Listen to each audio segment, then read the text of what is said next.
USA का E2 treaty investor visa treaty countries के उन इन्वेस्टर्स और एंटरप्रेन्योर्स के लिए एक ग्रेट अपॉर्चुनिटी है जो अमेरिका में अपना बिजनेस एस्टैब्लिश करना चाहते हैं और उस बिजनेस की बेस पे अमेरिका में मूव करना चाहते हैं। अब E2 वीजा की रिक्वायरमेंट ये होती है कि आपको बिजनेस इन्वेस्टमेंट करनी है और ये इन्वेस्टमेंट आपको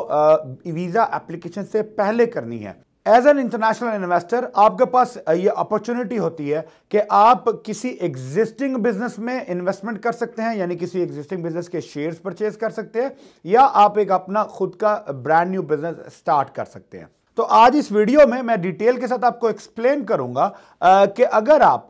एक एग्जिस्टिंग बिजनेस परचेज कर रहे हैं, चाहे आप अपने किसी फ्रेंड एंड फैमिली मेंबर से बिजनेस परचेज करने जा रहे हैं या आप ओपन मार्केट से किसी बिजनेस के साथ या किसी एंटरप्रेन्योर के साथ पार्टनरशिप करने जा रहे हैं, कोई इक्विटीज परचेज कर रहे हैं या बिजनेस के शेयर्स परचेज कर रहे हैं, तो ये जो पूरी बिजनेस पार्टनरशिप की ट्रांजैक्शन है ये कैसे पॉसिबल है, इसमें क्या इंपॉर्टेंट फैक्टर्स आपको कंसीडर करने हैं ताकि आप जो है वो एक एग्जिस्टिंग बिजनेस में इन्वेस्टमेंट करें और उसके साथ अपने E2 वीजास को क्वालिफाई कर सकें। So stay tuned till the end of this video to understand the whole procedures. How does the partnerships works in E2 business? Assalamu alaikum. My name is Rahil Sheikh. I'm a business consultant based in Virginia, USA. मेरी firm Startup Business Bureau में we provide consulting and management services to international investors and entrepreneurs जो America में अपना business establish करना चाहते हैं और उस बिजनेस की बेस पे अमेरिका में मूव होना चाहते हैं। एज एन इंटरनेशनल इन्वेस्टर अगर आप अमेरिका में बिजनेस एस्टैब्लिश करना चाहें या यूएस के E2 वीजा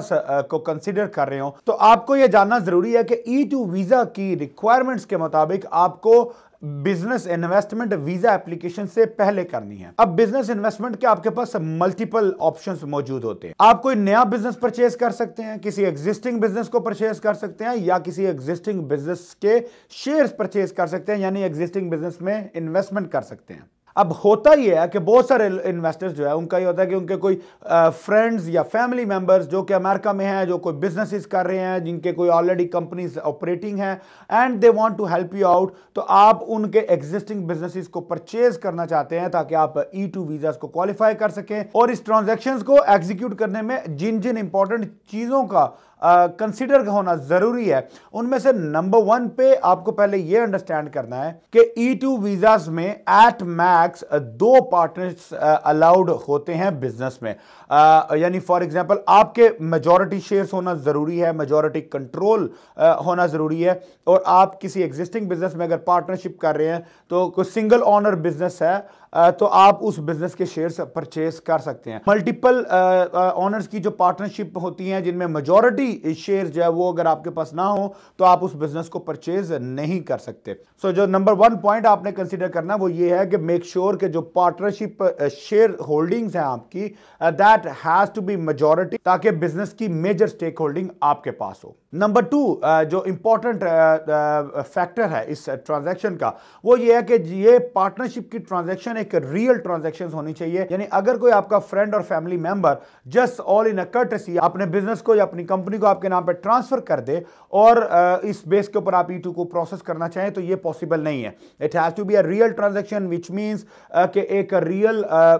सिनेरियो में एक बिजनेस की वैल्यूएशन होगी, उस बिजनेस की एक मार्केट प्राइस आएगी और वो प्राइस जो है वो आप उसको पे करेंगे, एक मॉनेटरी ट्रांजैक्शन होगी, फाइनेंशियल ट्रांजैक्शन होगी, उसके बाद आप जो है वो बिजनेस को टेक ओवर करेंगे। सो जस्ट डॉक्यूमेंट्स में ऑनरशिप ट्रांसफर करने से E2 वीजा क्वालिफाई नहीं होगा। थर्ड जो इंपॉर्टेंट पॉइंट है इस मैटर के अंदर वो ये है कि ये बिजनेस की जो ट्रांजैक्शन है ये फेयर मार्केट वैल्यू पे होना जरूरी है। फेयर मार्केट वैल्यू से क्या मुराद है कि फॉर एग्जांपल अगर आपका जो बिजनेस है फैमिली फ्रेंड मेंबर का वो अगर लेट्स से $1 मिलियन का बिजनेस है तो आपका जो बजट है इन्वेस्टमेंट का लेट्स से वो $100,000 है, तो ऐसा पॉसिबल नहीं है कि आप $100,000 पे करके उससे 50% या 51% शेयर्स बिजनेस के परचेज कर ले just because he is your family friend. So that's not possible, that's not gonna work out for your E2 visa. यानी जब भी आप बिजनेस परचेज करेंगे तो आप बिजनेस की प्रोफेशनल ऑडिट फर्म्स के through, professional consultants like us, we are the authorised companies and agencies जो कि बिजनेस की valuation, fair market price determine करेंगे। Only after determination of the fair market price आप उसकी फेयर प्राइस के ऊपर, actual price के ऊपर रियल ट्रांजैक्शन करेंगे। विच मींस कि अगर $1 मिलियन की बिजनेस वैल्यू है मार्केट प्राइस के हिसाब से, आप उसके 50% शेयर परचेज कर रहे हैं तो यू नीड टू पे $500,000, नॉट $100,000। तो रियल प्राइस जो है वो होनी, रियल ट्रांजैक्शन होनी बहुत इंपॉर्टेंट फैक्टर है। नेक्स्ट नंबर 4 जो पॉइंट है, that is also very technical point, which means कि आपको बिजनेस की मार्जिनलिटी को इवैल्यूएट करना और कंसीडर करना बहुत जरूरी है। मार्जिनलिटी से क्या मुराद होती है कि business should have a capacity कि वो अपनी बेसिक रिक्वायरमेंट्स या अपने इन्वेस्टर की बेसिक रिक्वायरमेंट से ज्यादा अमाउंट प्रोड्यूस कर सकता है, ज्यादा इनकम जनरेट कर सकता है ताकि बिजनेस फ्यूचर में ग्रो करे। अब इसकी एग्जांपल ये है कि अगर कोई बिजनेस $50,000 इनकम जनरेट कर रहा है पर ईयर और आप उस बिजनेस के 50% शेयर्स परचेज करते हैं तो वो जो $50,000 की इनकम है वो डिस्ट्रीब्यूट हो जाएगी between you two partners now. तो $25,000 ईच पार्टनर के हिस्से में इनकम आएगी। Now that $25,000 income is not sufficient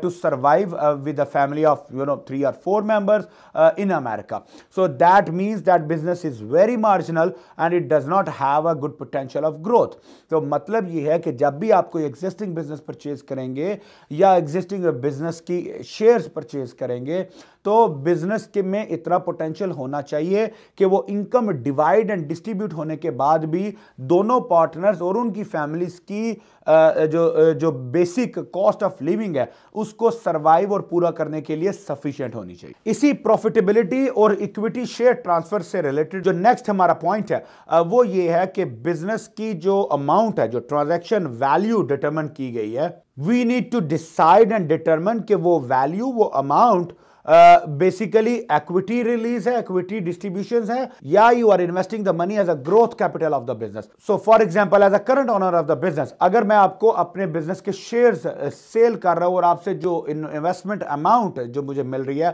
that I am taking it out of my personal account और मैं अपने पर्सनल यूज के लिए वो अमाउंट को यूज करूंगा, जबकि बिजनेस के जो करंट परफॉर्मेंस है वो एज इट इज रहेगी, तो that is considered as an equity sale. इसके कंपैरिजन में अगर मैंने अपने बिजनेस की एक्सपेंशन के लिए आपको 50% शेयर सेल किए और जो इन्वेस्टमेंट आपसे मुझे रिसीव हुई है वो इन्वेस्टमेंट बिजनेस एक्सपेंशन में यूटिलाइज होगी, then it is a business expansion capital या बिजनेस ग्रोथ कैपिटल। अब बिजनेस ग्रोथ कैपिटल की एग्जांपल ये होती है कि फॉर एग्जांपल अगर आपका कोई रेस्टोरेंट है और वो restaurant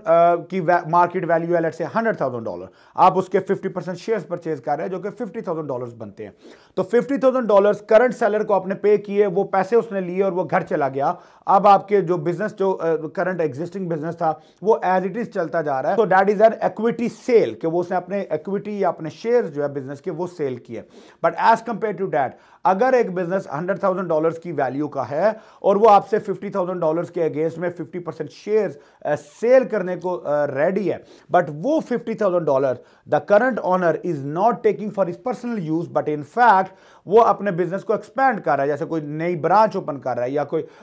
existing brick and motor से एक्सपैंड करके कैटरिंग सर्विसेज